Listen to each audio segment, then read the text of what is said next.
Welcome back to the Everything is Black and White podcast. I'm Andrew Musgrove, joined by John Gibson for the second out of 3 episodes with Gibbo this week. You lucky people must have done something right in a previous life. Me and John will be previewing the trip to Brentford. That'll come out on Friday morning, so do watch out, listen out for that one. But this episode is all about Newcastle's 2-0 victory over Athletic Club Bilbao, however you want to call them. It was an expectant win from Newcastle United, and now the real test is what comes on Sunday. John, I say it was expectant. It was. We said, we feel confident about Newcastle picking up the win in the Champions League. Wasn't entirely convincing, though, was it? No, it was expected, but not convincing, as you say. I mean, my forecast was actually 2-0, so I got what I was expecting. I was expecting a response after what happened down at West Ham, because it was a Champions League night under lights at St James's Park. But it wasn't terrific. I mean, it was competent more than terrific. And it was helped by the fact that they have limited ability. Bilbao, they're mid-table in the league. They've done nothing in the Champions League. Excuse me, pretty to a certain extent, but final third, hopeless. So it's what we were expecting, but we didn't blow them away. And there was patches where our passing was very, very sloppy. But we got the job done, the job that was needed. We've now got 9 points, a terrific start. But if Brentford is a test on Sunday because it's away from home and it's also in the Premier League, we're away from home now in the Champions League, because we've had 3 at home and 1 away, and it's now the exact reverse. It's 1 at home and 3 away. So it's going to be tough for us. We're 1 at Union. But I mean, they were awful. They were Champions League. They were Championship, not Champions League. But we did what we had to do, and for that we've got to be grateful. But it didn't sort of make the hair stand up on the back of the neck. Goals from Dan Burn and Joelinton here in Newcastle United, 3 points against Bilbao, who were missing a host of their best players, some really big names out with injury. Newcastle United dominated in the air, 20 aerial duels to 7, had the most possession, 58.5%. They had 8 shots, 4 on goal. So the stats read favourable to Newcastle United. They read like a team who did indeed win, John. But do you think, Eddie Howe, the result aside, would have been pleased with the performance, or maybe just satisfied? Or no more than satisfied with the performance. He'd be pleased with the result, but with the performance, no more than satisfied, and apprehensive about what comes next, which we'll be dealing in another episode. But he'll not be anything more than satisfied, because it wasn't terrific. And the Champions League carries all the charisma, and rightly so, because you get nights like Barcelona at the start of all this, and Paris Saint-Germain at the end of all this, and then later on a shoal of other good sides that Newcastle could have. But because it is the way it is, and they're put into various pots, you get some average teams as well. And I mean, I would suggest, without taking any icing off Newcastle's cake, that the last 3 sides have played, Union, Benfica and Bilbao, are not as good as the teams in the top half of the Premier League. They're not as good as those sides. So, if they didn't have Champions League tag on them, you wouldn't be saying, oh, isn't that wonderful? Because those 3 teams that we've met after Barcelona aren't as good as the teams at the top of the Premier League, nowhere near. Yeah, that's exactly why the big test will come on Sunday against Brentford, and we have to hope Newcastle can carry this great form they've got at home on the road. And as you say, we'll talk about that more in the up and coming episodes. Let's talk about the first goal, because we've talked quite often about Dan Burn in recent weeks. He's had his critics, and the big conversation was, in an ideal world, he wouldn't be starting against Bilbao. He was the man that was put up in front of the press the night before, and he faced questions on his ability at left back, and he was very confident in his ability to hold on to a position in the starting 11. It was a tremendous header, John. I mean, you can tell how good of a header it was by the very fact that there was kind of a delayed celebration, because it wasn't until the ball hit the back of the net that anyone stood up in the ground, because no one thought this was going in, and how he manages to get that curl on the ball into the corner. I mean, we talk about that Liverpool header down at Wembley, and what a header that was, and I've compared it to the goal Gary Speed scored against Bradford many, many years ago. And there'll be other headers that you might reference as the best you've seen in Newcastle. But I mean, this one that Dan Burn got against Bilbao is certainly up there, if not the very best, isn't it? Fabulous, fabulous, fabulous header. It reminded me, when I said instantly, that it reminded me of the Carabao Cup final, because it was a header from distance, not from close range, and the power in it. And when he's at his best with his headers, Andrew, is when it's a running header. It was a running header against Liverpool. It was a running header in this one, as opposed to jumping from a standing start. By the way, how he was given that much room by their defence, unmarked, when he's about 8'6" outside the back post, only they'll be able to tell us. But from my seat in the press box, I was literally behind, on the trajectory, behind Burn, and you could see it, and it was so powerful. And you thought, by Joe. And then the last minute, it just curled, clipped the post, and went in. It was absolutely fabulous. Let us also not forget Tripps's placement on the free kick. And by the way, he did the same at Wembley with the corner kick for Burn. His accuracy, Trippier, on set pieces is wonderful. And that was a wonderful ball. Their marking was absolutely abysmal. But with the free run he's got, and the power he's got, and the height he's got, that's what he's capable of. And we must get more of it from him in the penalty area, because he's got such a huge advantage. But it was a superb effort. It really was. And he was one of the pluses on the night, I felt. Yeah, you wonder whether, because he's ran kind of out of the attacking area, so to speak. I mean, he's ran into the box, but he's not run into the danger zone, that maybe they've thought, we don't really need to track him, because no one is expecting him to put the ball in the back of the net with his head from that angle. No one at all. It is poor defending. As we said, he got criticised after the defeat to West Ham, and he's had his critics over the last few weeks. Was that performance and that goal enough to silence the critics for now? I don't think it's as easy as that with all of Newcastle, not Big Dan, but with all at Newcastle at the moment. What'll silence the critics is when they start winning away from home in the Premier League. That's what'll silence the critics. I mean, we get excited about last night, but we then think what happened when we won 3 on the trot at home last time. We went away and we were like a lead balloon.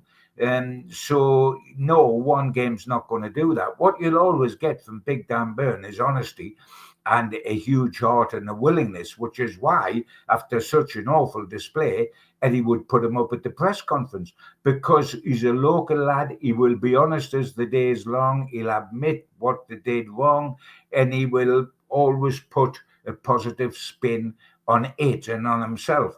And I've said all along 2 things. First of all, I hate him at left back, because he can get exposed for pace much more than at the centre of the defence. But he will always give you absolutely everything that he's got all the time. And let us remember, when we talk about his form, it really isn't his position. And he was playing sensationally well at the beginning of the season at centre-half. You'll find that difficult now with Chow and Bachmann, once Hall is back at left back, but he was playing magnificently so.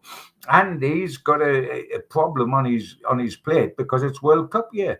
I mean, in an ideal world, he wants to get back in the team as our left-sided centre-half. So he gets cover England in the squad, cover left-sided centre-half position. because he's not going to start in the World Cup, but he would cover there. But, the more he plays at left back, the less it helps him. But the more he scores goals like that, and Thomas Tuchel says, that's why I want him in the squad, because he's a big so-and-so, and he'll ruffle feathers, etc., etc. And Tuchel will remember the Carabao Cup final. He's referenced it before, and he'll have seen that one last night, and that'll have done Dan absolutely no harm. But he's always big-hearted. He will always give you everything he's got, but he'll always be limited in that particular position. But he's a great, great servant to Newcastle United. That should never be undermined or underestimated whatsoever.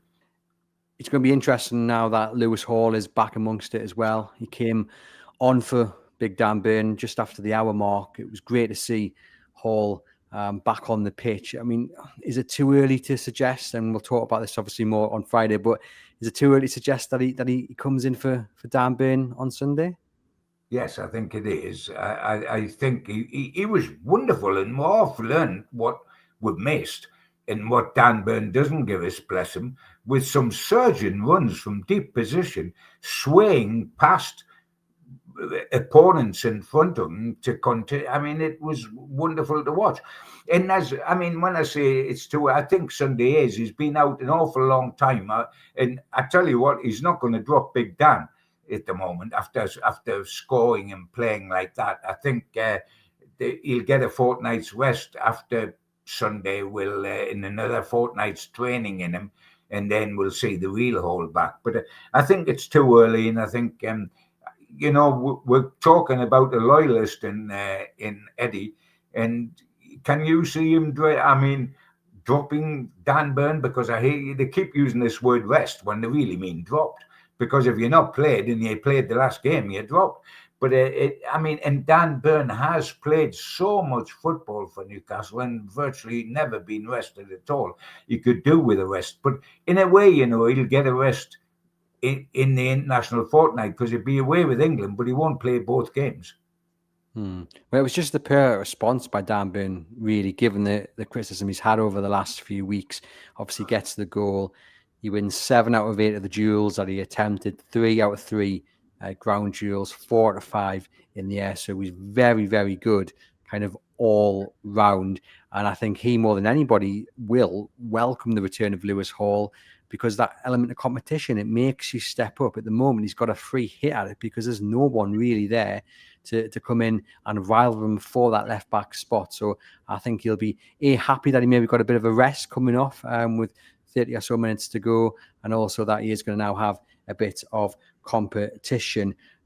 The response, John, from Bilbao was very, very good after that goal from Dan Burn. He hit the post twice, and Newcastle United at times looked like they were hanging on. It was really important for them to get through to half time with that goal on the score sheet and having kept Bilbao out. It was about their ability to kind of fend off the response from Bilbao, wasn't it? Yeah, they were sloppy in the passing. It was quite surprising to see. I thought, in a way, Bilbao played our game against us. They pressed high, they pressed quick, they were on the man in possession and forcing them to look very sloppy and to pass sloppily. They just hadn't anything in the final third. But they made it difficult for us. And we needed that second goal, which Joelinton got us to begin the second half, because that took the match away from him. That was dead. It was a dead rubber from there on in. And Joelinton needed that goal because he'd missed a couple of real sitters before that. And he didn't look like an old centre forward, did he? He looked like a midfield player that shoots wildly, and that's what he was. The header was so simple, it was untrue. Beautifully stuck on his forward by Harvey Barnes, and he needed that, and he looked a bit better for it. But while talking about all-round players, I was delighted, by the way, to see Tonali back to something like his best. In this Thiaw, I just can't get over him. I mean, I'm just watching honey being falling off a spoon. It's just lovely and juicy and warm, and he is some player. £35 million. We've nicked him. We should be bought up for daylight robbery. I mean, he is absolute quality. By the way, also would like to say, wasn't Gordon awful before he went off? Now, I know he might have suffered with the hip, but what about his passing? I mean, he must have passed to them more often than he passed to his own colleagues. I mean, he lost the ball. So I didn't know what I was watching. I thought when he went down injured, and I'm not suggesting for one moment he hasn't been carrying a hip, because he has. But when he went down, I thought he just missed yet another. I thought he's going to stay down here. He'll be happy to come off, because bless him, I've seen some nightmares, but that was one of the biggest nightmares I've seen. Well, I'm glad you mentioned Malick Thiaw, because that's a man I did want to focus on. So we'll do that in a brief moment. But let's start with Anthony Gordon, because you're right. It was a poor performance from him. And that hip injury that apparently was there against West Ham is what's forced him off here against Bilbao. But a lot of people saying, well, wait there, it's the same injury that caused him issues a few days ago. Then why on earth has Eddie Howe decided to pick him? And I mean, the only reason that I can imagine is two parts. One, he seems to do very well in the Champions League, and secondly, Eddie Howe, I think, has probably thought, well, the best way to get a reaction out of Anthony Gordon is by giving him the chance to prove himself, rather than dropping him in response for a terrible performance against West Ham. But given that he did have such a bad 43 minutes, I think it was, and then goes off with this injury, John, are you left scratching your head and thinking, well, why play him in the first place? You knew about this injury. Oh, I mean, to be truthful, you know, what you said he did with Anthony Gordon, which is like give him a chance to redeem himself. He did that with the whole team, because they all could have been dropped. In fact, I said on our podcast that we did pre-match that the only man that he couldn't drop was Murphy, and he was the only man he did drop. Can you believe that? Now, the only thing with Murphy that I can believe that took him out the starting lineup is that he's supposed to be carrying, isn't he? That he is playing and carrying. And I think there's a feeling that Eddie's got and his coach has got that starting 3 matches in a week is beyond him at the moment. And so he was left out. And by the way, what's it say about Elanga when he's left out and the play Barnes on his wrong side?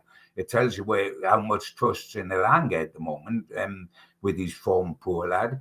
But I mean, Murphy is so much better. Gordon has been awful. I mean, Gordon should be forgot about for Sunday, and I think he will be, because I think he'll want to be, because he'll want to get fit for England and get some training under his belt. But his form doesn't warrant him playing. I mean, I thought he was absolutely dreadful. And yes, he might have been carrying, but to that extent, if it's to that extent, he shouldn't have started. Yeah, and you mentioned there you'd be probably happy to sit out maybe against Brentford on Sunday, and that's just me and John, our opinion. I'm not saying Gordon is thinking that, but if he is thinking that, then that is a red flag, because it should be club first when the next game is your club. You play well for your club, you get into the England. I mean, Anthony Gordon has been quite fortunate that he's gone this horrible length of time without getting a goal or an assist for Newcastle United, and somehow he's still getting into the England squad. And that's, I suppose, largely based on the fact that when he does, he plays quite well. But yeah, one that maybe Eddie Howe did get wrong by giving Anthony Gordon another chance despite that injury, despite the poor form against West Ham. But you mentioned Murphy, John. He comes off the bench, 2 key passes in the game, which is the most out of anyone in the game. It just showed why, for many, if you'd asked them to put their mortgage on one player definitely starting against Bilbao, it would have been Jacob Murphy. Well, as I said famously, you can drop 10. There's only one he can't drop's Murphy, and he's the only one he does drop. But I mean, I can't understand it. Yes, perhaps you're protecting him, but if you're protecting him because he's carrying, they didn't protect Gordon by not starting him. They started him, although he's supposed to be carrying a hip. And you see, Murphy keeps it simple. He does things early, Andrew, whether it's getting a shot off or whether it's a cross into the box. He doesn't dither on the ball. He doesn't bring it back onto his other foot. He doesn't front the guy up. 9 times out of 10, boom, first time shot, boom, first time cross. Great cross for Harvey Barnes, which led to the killer goal with Joelinton. Squared it across to Harvey Barnes, shot that was blocked, and then Barnes took it on and stood it up for Joelinton. But he does the simple things. In fact, he's better when he does the simple things first time than when he fronts up the fullback. But he does that, and he's got a vicious shot where he just, without thinking or with one touch and boom, it's off and it's a shot. I'm not making him out to be a world beater, but I think he's the most effective of our wingers at the moment, and I include them all. I include Murphy, Elanga, Barnes, and Gordon. Yeah, without a shadow of a doubt. And it was good to see him respond in the right way and then come onto the pitch and really make a difference. A word for Harvey Barnes as well, John, because it was a big opportunity for him. And, obviously he puts the cross in for Joelinton. I'm pretty sure he puts the cross in for Valdemar when he should have done better. He didn't do too much. He didn't set the world alight, but he probably did enough that if Gordon is missing on Sunday, or even if he's not missing, Harvey Barnes stands a real good chance of being on one of those flanks, probably the left. Oh, yes. I mean, I think it should be a shoe-in with Murphy and Barnes. I mean, he wasn't a world beater, but by the standards of the way we played, he did okay. And he looked a much better player than the fella that normally plays in his position, Anthony Gordon, didn't he? I mean, we can't overemphasize that Newcastle weren't stupendous. They were anything but that. They weren't the team we know and love. They weren't the high-pressing, all-action, all-marauding success that we know and love and had many times last season and had in the cup final and what we need to get back to. We're not back to it yet. But it was decent, and he was decent without going any further than that. And you are right. It wasn't a performance that will live long in the memory, but it's refreshing to hear the likes of Bruno Guimaraes and Eddie Howe say, we weren't at our best, but we did what we needed to do. And I think they're well aware. We sit here and we criticize and we critique. I think it's all fair and just. But they know that they are far from their best, and they've got so many more levels to go. And that this win is a brilliant win for the Champions League. But the celebration of it, if you want, becomes a little bit less if indeed they don't manage to pick up a positive result on Sunday against Brentford. I want to talk before we get on to Malick Thiaw, because we're going to end on a big positive with him. Just about Nick Valdemar. He has that header that he puts wide. Again, a few fancy flicks, good control with the ball. But at times he was a little bit too deep. He looked a little bit isolated, and he just doesn't look totally satisfied, I think, with the role that he's playing. I mean, I'm longing for Yohan Wissa to get back, because I think I'm glad you brought this up, Andrew, because it's something I wanted to talk about. I think Valdemar is a problem at the moment. I don't think he's... May I emphasize, before all the Newcastle fans who adore him get up a height and demand that I'm strung up on Gray's Monument, that I admire him as a player. I think he's a wonderfully talented player. He's a joy to watch. I just mean that he doesn't fit in automatically to what we are all about. What we were about at our best last season, when Isaac was playing 9, was getting balls over the back of the back four, turning defenders so they were facing their own goal, which defenders absolutely hate, and with the pace in our front three of Isaac and Gordon and Murphy, absolutely torturing them and creating problems and stretching them and making them unhappy and doing the high press because we're quick. All of a sudden, that was... I've had Eddie talking about our identity is we're pressing. That was our identity.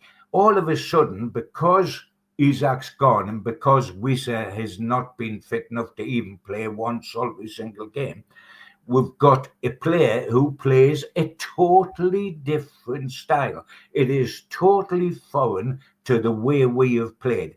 Where we played by getting behind last season, by getting behind the back four, he comes short. He not only plays in front of the back four, but he comes short. I've watched the number. I'm sitting with Malcolm MacDonald, who knows one or two things about playing centre forward, and we're watching. And by the way, Malcolm MacDonald, like me, likes Voldemort. He says, but he's not a 9, he's a 10. And of course he is. And everybody in Germany, when he signed for us, told me before I saw him, by the way, you're not getting a 9, you're getting a 10, and you're getting a very good 10. He comes short. He likes to come short and take on defenders. He wants the ball into his feet. Isaac wanted it over the top, and he'd run in behind people off their shoulder and cause trouble. This guy wants it into his feet. And when he's not getting it into his feet, he drops back to get it. I mean, there's times last night, and we're playing at home, that Voldemort is picking up the ball in our half. He was, in fact, closer to our penalty area than he was to their penalty area. Now, the trouble with that is the way we play. If you're Tonali, or you're picking the ball up and you're looking and thinking, where's the 9? You're looking at where the 9 should be and you're saying, where is the 9?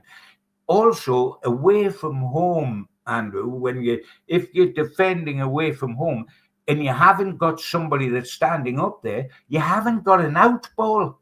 Where's your out ball? You get it in a defensive position on the edge of the pen area. You look up to hit the front man and have him hold it up while the cavalry get round him, and that doesn't happen. Now, I hasten to add, I am not having a go at Voldemort. Voldemort is what he is, and when Newcastle scouted him, they would see what he was, and that is a wonderfully talented footballer with unbelievable feet that will create havoc amongst people, that is willing and whatever.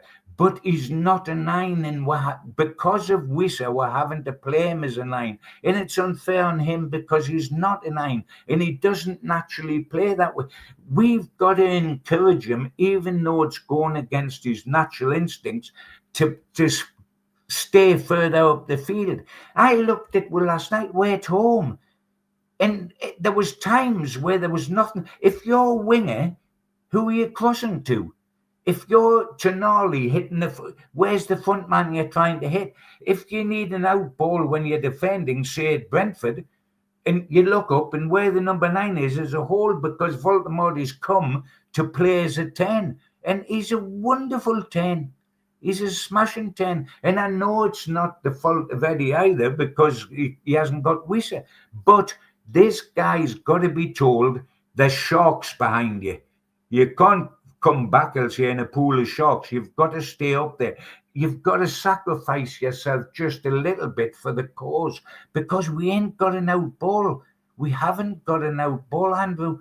And because of that, it's easy for teams to come onto us because we haven't got a presence up top. Well, this graphic, I'm going to put it on the screen now, which comes from sofascore.com. This is the average position of the Newcastle United players against Bilbao. And as you can see there, for those listening, number 27, Nick Voldemort, is slap bang in the centre circle alongside Bruno Guimaraes, Tonali just behind him. And according to this, the average position map, the man furthest forward is Harvey Barnes. So that graphic there straight away sums up the issue that Nick Voldemort, Eddie Howe, and Newcastle United have got, and that needs to be solved quickly, because let's face it, Johan Wissa's not going to be back for Brentford. He's not going to probably be back for the games after as well. And then if he goes to the African Cup of Nations, we're going to see him for maybe 6 or 7 games. And how many of them is he going to be up to scratch? So, this graphic, I think, isn't something new to people. I think they'll be well aware of it, but just seeing it on the screen, having it described to you guys, I think it's the first time I've seen it, Andrew, and it's just been exactly what I've passionately talked to you about them being so deep that we haven't got it out. We're now relying, if you're playing Voldemort at centre forward, and we have to because Schuller's injured and we haven't got Wissa's injured, but you've got to also coach the side You've got to ask him and demand of him that he stays further up the field in the final third, not the middle third. Then you've also coaching the whole team. You've got to coach Bruno and Tonali or Joelinton more, because Tonali sits, Joelinton saying Bruno, and your wide players to go beyond them. They've got to go and fill the hole in where your centre forward should be. I know they turn around and say, well, that's the centre forward's job. Well, I'm sorry, under these circumstances, it's your job as well, mate. We want you to go. Now, I know Joelinton got in the box and scored, and Bruno can do that. But we've got to get people that go on into to utilise that space up there if Voldemort is not utilising it. We've got to get bodies in there. That's one of the reasons why we haven't won away from home. Yes, our attitude's been poor, but when we're forced back, we're playing on the counter. Voldemort is not quick either. He's not slow. He's not slow, but he's not got blistering pace. He's not going to run from the halfway line and with a huge physical presence, bump people out the way and blister them with his pace. That's not his game. I am not being overcritical of him. I love him, but he's not your traditional orthodox 9, and we're playing without one. And I'm seeing huge gaps up there. I was watching it in particular last night with Malcolm, who is a Voldemort fan like me, but say, we're getting the ball. He said, if I'm playing, I'd be looking and saying, you've got to hit the 9. Oh, wait a minute, we haven't got a 9. And that's a problem. And we'll find that away from home even more so. And we have found it away from home even more so. I mean, Voldemort, bless him's got a great finishing record, efforts against goals, because every time he goes in the box, he seems to finish. But it's once in a game. And in the once last night was the flashing header that went just wide. That was his one chance last night, and it really is a problem that is got to be solved by the coaches, because Voldemort does what comes natural, and the coaches have got to encourage him to stay up there, and the coaches have got to encourage Joelinton and Bruno to go beyond, and they've got to encourage, when the ball's on the right-hand side, the Bonds comes in off the left, to play in that centre-forward role, to drift into that when Voldemort is not up there. We've got to be clever with our tactics and utilise the people around Voldemort to fill in for those positions. And just to reaffirm, me and John, big fans of Voldemort, but you can't get away from the issue that is there with him being that number 9, but actually not being the number 9 in game. And it seems strange, John, because Newcastle United have won that game 2-0. They've played reasonably well. Of course, we need a much improved performance to come against Brentford on Sunday. They're sitting 6th in the table in the Champions League, and it would take something to go disastrously wrong not to get through to the next stage of the competition, which is it's fantastic. I mean, it really, really is. And yet here we are, and we're being, I think, rightly critical of Voldemort, and we're saying, yes, Newcastle won, but this needs to be improved, that needs to be improved. I asked our listeners and viewers beforehand to send me their key takeaway, and everyone that has got back in touch, thank you for doing so, has come back with negatives or constructive criticism. The left side is not working, says Stan. Midfield consists of one player that we will struggle to keep for another season. We are at the classic "what got you here won't get you there" moment in our growth. Big decisions to come. Trevor says Murphy and Barnes are way better than Gordon and Alanga. Davey says, don't want to sound too harsh as we won, but something isn't clicking. Hopefully the return of Hall and Tino helps us put more fluent football together. Gordon, Joelinton and Burn, says S-Mag, on the same side, is not working. So, and I agree with everything that's been said there. I don't disagree with any of the comments. I can't disagree, and I can't emphasize enough, because I know what Newcastle fans are like, just taking an isolated sentence.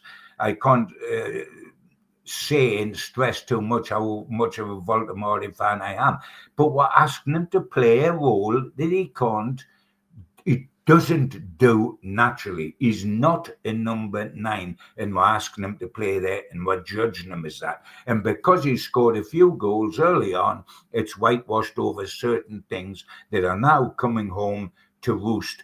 And, we've never had a proper number 9 all season, Andrew, because we're playing false nines before Nick arrived with Gordon, etc., etc. We've never had a proper number 9. And Voltemade, his natural position, he could look a superstar play behind Wissa. And I know we're going to have to slightly change our style of play to be able to allow those two. They won't play as flat out strikers, because he would play as a 10 behind Wiese. But they could be. Voltemade will be a very, very good player for Newcastle, but he'll not be a very, very good centre forward. He'll be a very, very good number 10.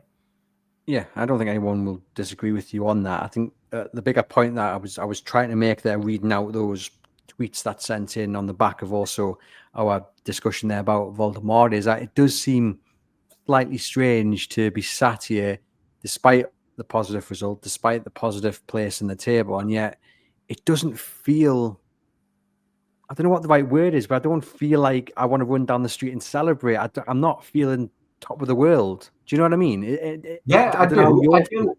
And when you look beneath the surface, there's reasons for that. We're doing well in the Champions League and etc., etc., etc.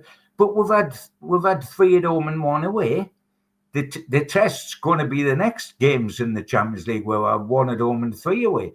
We're only 13th in the Premier League, so we haven't got too much to go running down the street over, to be truthful, have we? And we're always hopeful, and it's it's because of our love for the Stripes that we do talk about things like this, because we love the club so much. We want them to be successful. We can see all the quality there is within the squad. We just need it to be organised a bit more, and we need the character away from home to come out. I mean, Brentford's not going to be a test of ability. It's going to be a test of character. How much you want it, how much you're willing to get your knees dirty, what you're going to do that way. But also, I feel that Eddie, who's terrific with his coaches, with Mad Dog and with Graham Jones, terrific on the training ground, he's got to find a way around the Voltemade situation, which involves both his midfield players and his wide players. He's got to find an answer to that. Yeah, indeed. And we'll see what happens on Sunday. We'll finish off, though, on a real positive, and it is Malick Thiaw. As you mentioned earlier, John, what a fantastic signing he's proved to be. A few people raised their eyebrows and were unhappy at the fact Newcastle ended up paying substantially more than the deal originally agreed with Como to take him from AC Milan to the Lake. But as things stand, 35 million or whatever it was in that region looks like an absolute bargain. I mean, last night he wins 10 out of his 12 attempted duels, which is the top amount. He has 90 touches of the ball. Again, ranks first for Newcastle United. He makes 68 passes out of 77 passes, 88% completion rate, which is only beaten by Sven Botman, which again is another line, because that shows you the partnership that they've got there when both of them are as comfortable on the ball as they are. And he had 9 defensive actions, which again was the most anyone had on the night. He just looks so classy. We had the Joelinton chance early on, John, with the ball over the top, which was narrowly offside, but what a pass that was. He just, he's an absolute joy to watch. And sometimes when we talk about defenders, and you might apply this to Kieran Trippier ever so slightly back in the early days, it was a lot about him going forward and his delivery into the box and what have you. But with Malick Thiaw, you could spend half an hour just talking about his defensive ability, because some of the last-ditch challenges he puts in, fantastic. But more than that, actually, he's never often in the position where he needs to make a last-ditch challenge, because he's dealt with it, because his positioning's right, or he just reads the game. And what a signing. Well, I mean, he's a steal. I mean, Dick Turpin got arrested for doing what Newcastle did with him. Never mind that we were paying more than Como were going to pay. That was an internal transfer. This was an international transfer. At 34 million, we've stolen. I mean, he's worth twice that much, without a shadow of doubt. He doesn't run, he glides. He's like treacle put over the top of your pudding. And when you have a treacle toffee pudding, it just oozes and gushes, and it's beautiful, and it's nice, and it's warm, and it's reassuring, and that's what he is. And he doesn't sweat. I'm certain that he doesn't sweat. I never see anything on his forehead. He's just an absolute thoroughbred, quality player. I mean, poor old Fabian Shaw must be as sick as it's possible to be, because he's had a terrific career at Newcastle. He was Mr. Cool on the ball. He's a great passer in our side, etc., etc. And all of a sudden, we buy this guy in, and he's as good as Malick Thiaw's going to be. I mean, old Shaw's going to get blisters in his bum through sitting on the bench, isn't he? I mean, this guy is just a different class. And we must adore AC Milan, because the best two players we got from them, Tonali and Thiaw. What a two wonderful players there. So we're very grateful, AC Milan, very much so. You might have done us no favours a couple of years ago in the Champions League, but you've done us a couple of big favours since, and we're grateful for that. And if you've got any more like them, get them in a brown paper parcel, put a bit of string around them, and send them up the Tyneside, because we'll welcome them with open arms. Yep, if they're as good as those two, certainly. So come on then, John, just finish off on where Newcastle are in the table, looking really comfortable. I mean, above Real Madrid, for goodness sake. It doesn't even seem real considering the league form, does it? No, it doesn't. But we've got to remember that league table. We have played 3 at home and 1 away, you know. And I don't want to stress too much on the downer what our away form's like. But that's true. Let's see where we end up. But it's a wonderful start. We can only beat what's in front of us. And yes, I think Union, Benfica, and Bilbao are about 3 divisions down from Barcelona on all-round ability. No question about that. And we are much superior to all those 3 teams. But we've got the job done, and that is all we can be asked to do. And we've got 3 wins in the Champions League this season. A couple of years back when we were in, we got 1, Paris Saint-Germain at home. Mind you, that was the group of death. We were playing quality in that group, a bigger quality we've got at the moment. But as I say, we are in such a strong position, it's untrue. We could have easily dropped clangers in these 3 matches where we should win, because there's a big difference between you should win and actually doing it, as we found out in the Premier League away matches. Yes, we should beat these, but we did. And that is the difference here. And we're in a very, very strong position. We mustn't get carried away, because we're going to have the reality of 3-way games out of 4. But outside of Paris Saint-Germain, who have lost this week at home to 10 men in Bayern Munich, so then they're not unbeatable, although they are the champions. You know, you've got a great chance with Marseille next time out. We've got PSV Eindhoven up here, Leverkusen. I mean, yes, I think we'll qualify, because I think it will have qualified without needing something at Paris Saint-Germain. And I'm not saying we can't get something there, because they'll have qualified. So it'll not be the intense game in the last one that it needs to be, because Paris Saint-Germain will have qualified. They won't need a result against Newcastle to do. And hopefully we'll have qualified with the games we've got before that, which is terrific. And now we can't ask for more than that. In the Champions League and in the Carabao Cup, we're a good side. In the Premier League, we're not. That, for me, is the truth of the matter, as it is. 2/3 of the pudding's right, and 1/3 of it very much is wrong. But in the Champions League, we're a good side. Defending the Carabao Cup, we're a good side. In the Premier League, we're not a good side.